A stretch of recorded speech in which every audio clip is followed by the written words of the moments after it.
Edwige Chevrillon, la grande interview. Bonsoir à tous, bienvenue dans la grande interview. Ce soir, je reçois Henri Proglio, l'ancien patron de Veolia et surtout l'ancien patron d'EDF. Bonsoir Henri Proglio. Bonsoir. Merci d'être avec nous parce qu'en plus, c'est une semaine en ce moment un petit peu compliquée pour vous puisque vous êtes au cœur de votre procès. On va y revenir forcément dans un instant. Vous publiez l'étrange débâcle, comment la France a perdu sa souveraineté énergétique. J'ai envie de dire, c'est le tome 2 de la débâcle d'EDF que vous avez présidé, on va le rappeler, de novembre 2014 de novembre 2009 à novembre 2014. Voilà, je vais y arriver. C'est même Emmanuel Macron qui a donné un grand coup de balai. Vous nous direz pourquoi, peut-être. C'est donc le tome 2. Après les joyaux de la couronne, il y aura peut-être un tome 3. Vous nous direz pourquoi. Juste un mot d'abord sur votre procès. Un procès pour favoritisme. Est-ce que vous comprenez les termes de ce procès ou pas? Pas vraiment. Mais bon, je ne veux pas m'éterniser là-dessus. Je réserve évidemment mes commentaires au tribunal. C'est un procès, au fond, qui met en cause certains contrats qui ont été passés lors de ma présidence d'EDF, c'est-à-dire qu'on revient 15 ans en arrière. 20 millions pour favoritisme, oui, absolument. C'est-à-dire que vous avez passé des contrats avec des boîtes d'intelligence économique, des prestataires... Non, oui, il faut des prestataires, oui, enfin, divers. Enfin, c'est toute petite partie des contrats passés par EDF à l'époque. Oui. Hein, puisque, la vérité, c'est vrai, enfin, je l'ai précisé lors de ce procès. Ce procès porte sur ces fameux contrats qui représentent au total 22 millions sur les 5 ans, ce qui est à la fois beaucoup d'argent quand on considère la masse en valeur absolue, et qui en fait représente 0,005%. Mais vous en aviez besoin, pourquoi ? Qu'est-ce qui vous apportait? Est-ce que c'était une manière de les neutraliser parce qu'il y avait tous les plus grands noms de la place, de la communication? Non, pas du tout. Mais ça, je l'ai expliqué. Chaque contrat a sa justification. Chaque contrat, enfin, ces contrats étaient des contrats qui ont été confiés à des prestataires externes qui étaient des experts en la matière. Oui, qui sont reconnus, mais donc certains, on peut dire que c'est une manière aussi d'empêcher qu'ils vous nuisent. Non, je sais pas. Non, pas du tout. Mais enfin ça, encore une fois, ne rentrons pas dans le détail. Je dis que ma bonne foi ne peut en aucune manière être mise en cause, et je pense que le tribunal le reconnaîtra. Tout ce que je peux dire aujourd'hui, à ce stade. Ça veut dire que quand on est patron d'EDF, on a besoin, vous êtes un homme de réseau, vous connaissez tout le monde, Henri Proglio, c'est pour ça que vous étiez intéressant aussi à interviewer, c'est que vous avez des avis sur beaucoup de sujets, vous avez des connaissances sur beaucoup de sujets. Quand on est patron d'EDF, est-ce que ça veut dire qu'on est un peu une sorte de ministre de l'énergie bis, ou le vrai ministre de l'énergie bis? On a besoin, comme tout ça c'est des nominations politiques, on a besoin d'avoir tous ces réseaux?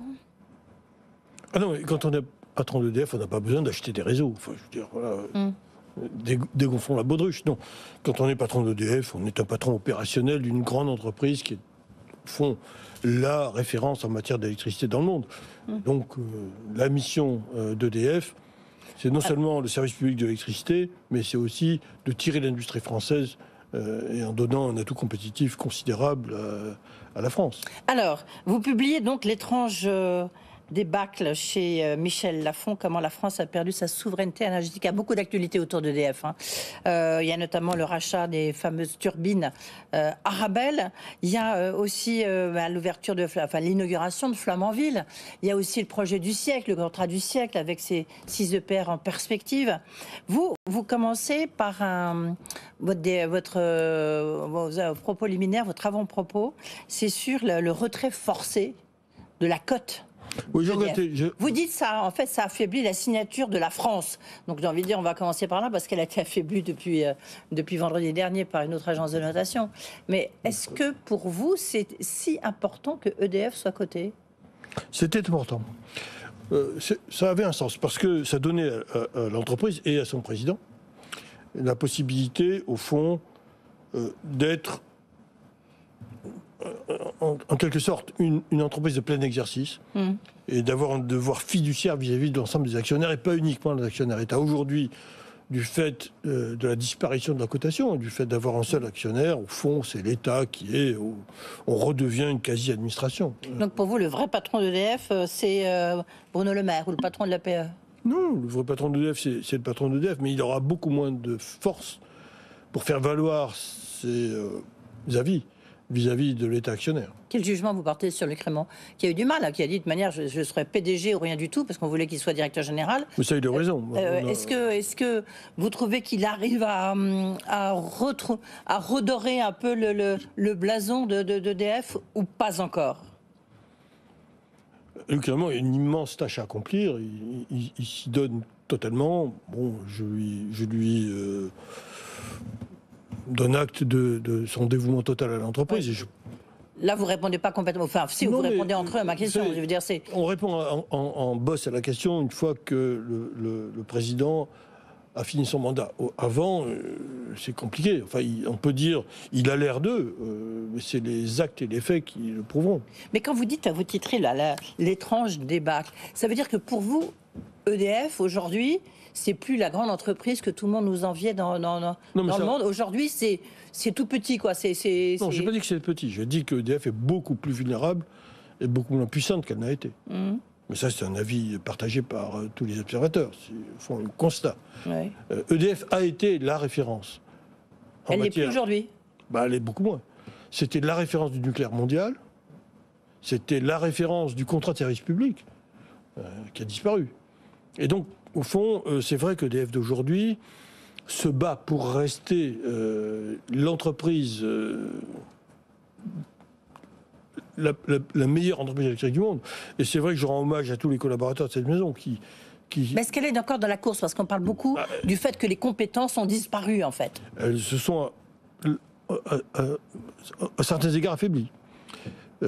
Quand vous regardez le nucléaire et que vous voyez qu'il y a eu une politique anti-nucléaire, il faut appeler un chat un chat, au cours des 12-13 dernières années, on ne peut pas dire que ça aide l'entreprise à renforcer ses compétences et son image. Quand vous savez que EDF ne surpaie pas ses collaborateurs, loin de là, et qu'entre l'industrie et la finance, il y a un gap considérable en matière de rémunération et de revenus, et qu'entre EDF et l'industrie, il y a un autre gap, il est clair que pendant le temps où le mot d'ordre était de dire le nucléaire n'a pas d'avenir, il faut réduire la part du nucléaire. Donc les compétences ont fui. Ça n'aide pas à recruter les meilleurs éléments. Et Dieu sait que la France peut avoir de très bons éléments en matière d'école d'ingénieur. Évidemment, ça n'est pas... Quand vous avez honte du métier que vous exercez, que vous avez des difficultés à être comparables aux autres en matière de revenus, et qu'on vous dit en permanence que vous n'avez pas d'avenir, c'est sûr que ça n'aide pas beaucoup. Le fond du trou, pour vous, ça a été la fermeture de Fessenheim, qui a été décision prise par François Hollande, mais qui a été appliquée par Emmanuel Macron? C'est pas le fond du trou, c'est un acte symbolique. Oui, mais est-ce que justement, il caractérise la débâcle d'EDF? Non, il caractérise, l'antinucléarisme du gouvernement français. Oui, mais donc ça a provoqué sa chute. Je parle d'EDF. Ça a provoqué... Non, ça a abîmé EDF. La chute n'est pas arrivée, mais ça a abîmé EDF. C'est clair que ça a abîmé EDF. Alors aujourd'hui, on voit bien qu'on est complètement dans un tempo totalement différent, puisque maintenant, c'est le chantier du siècle. EDF doit construire 6 EPR. Il devait être inauguré demain, mais peut-être incessamment sous peu. Il y a l'EPR de Flamanville. Enfin, j'ai envie de dire. Et puis là, on a appris vendredi le rachat des fameuses turbines d'Arabelle, qui avaient été vendues par la France, et puis maintenant qui est racheté à GE. Est-ce que pour vous, c'est une très bonne nouvelle? C'est une nouvelle. La bonne nouvelle eût été que la France continue à considérer le nucléaire comme une industrie forte, une industrie d'avenir, et que, comme vous savez, le nucléaire, c'est une industrie qui exige une vision à long terme. C'est pas une industrie qui peut s'accommoder de sinusoïdes et d'hésitations et de je dirais, d'aller-retour. Ouais. Et au fond, ce que je déplore, et c'est ce que j'ai dit à la commission d'enquête parlementaire, c'est ce que je redis ici, c'est qu'au fond, les raisons de la perte de la souveraineté énergétique de la France, qu'on a constaté au cours des dernières années, en fait. Et pour vous, c'est un scandale qu'on ait vendu justement ces turbines Arabelle? C'est une faute. Oui. Scandale, le terme est trop fort. Parce qu'on paye très cher ce qu'on a, on paye plus cher ce qu'on a vendu, et entre-temps, on s'est coupé, au fond, de nos principaux clients, parce que les gens qui construisent Arabelle, ce sont les meilleures turbines qui existent dans le monde en matière de production d'électricité nucléaire. Qui sont les acheteurs? Les Chinois et les Russes. ceux qui construisent des centrales nucléaires et qui achètent des turbines.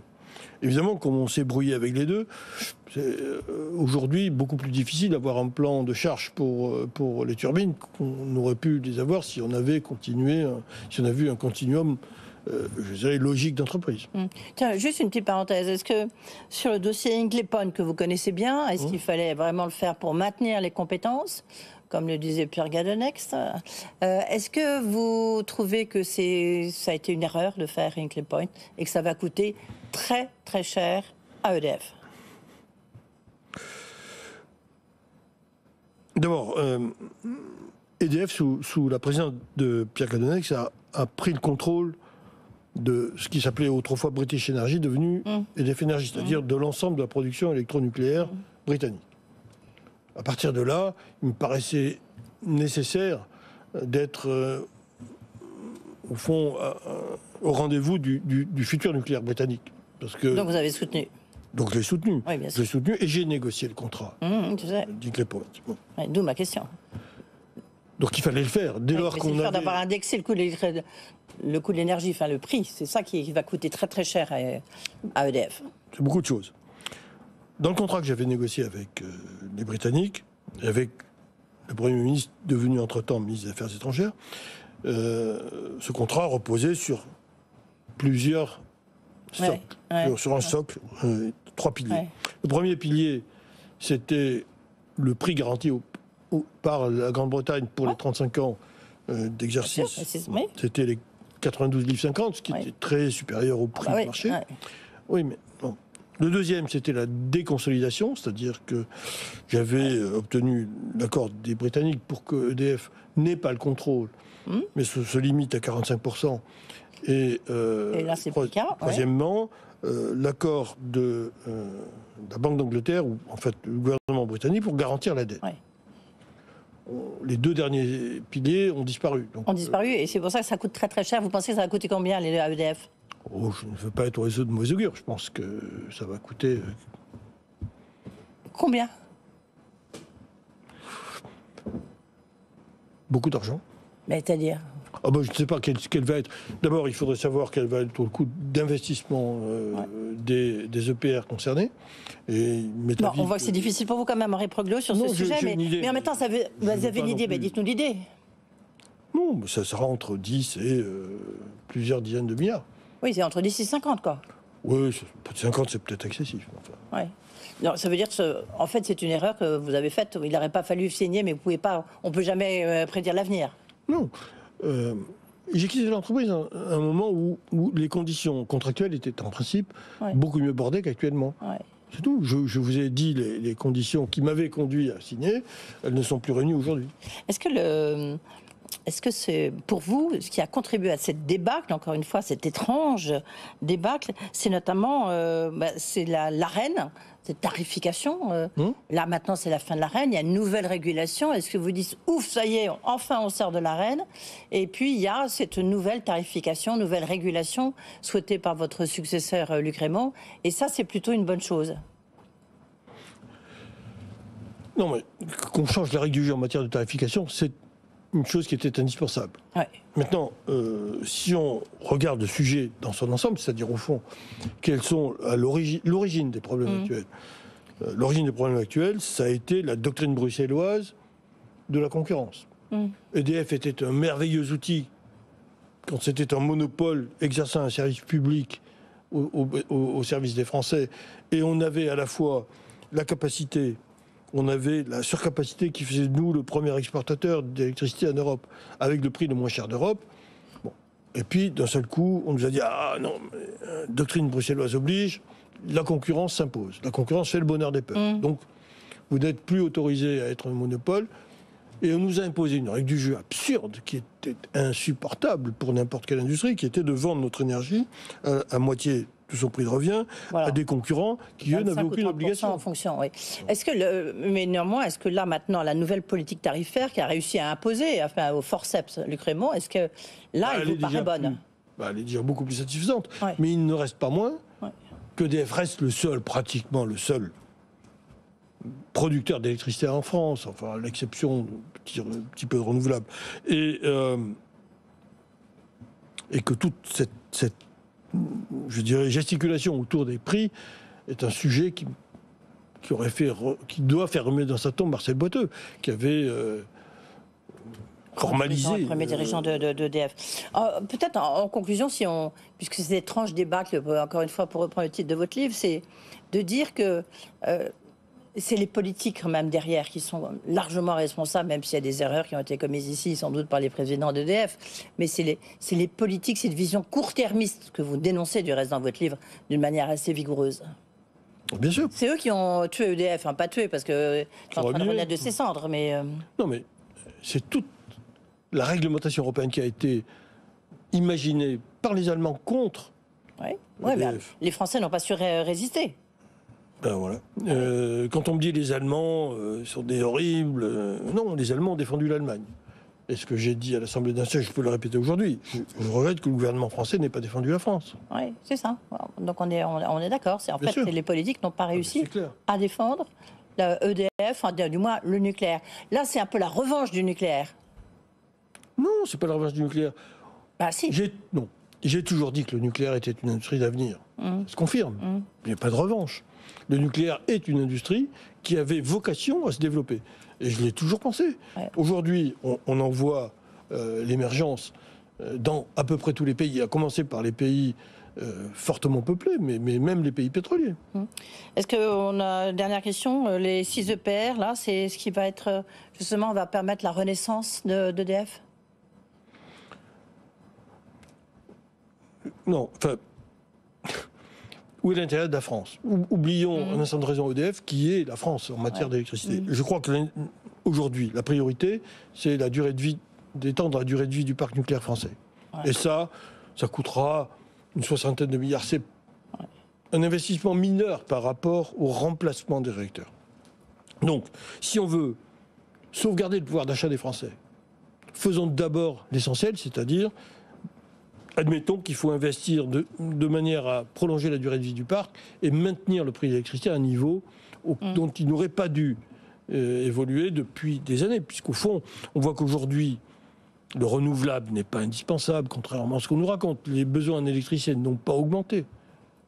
Donc la vérité, c'est que le parc existant, qui existait il y a 10 ans déjà, suffisait à satisfaire les besoins de la France et qu'il faudrait à la fois investir pour que ce parc dure et en même temps prévoir l'avenir.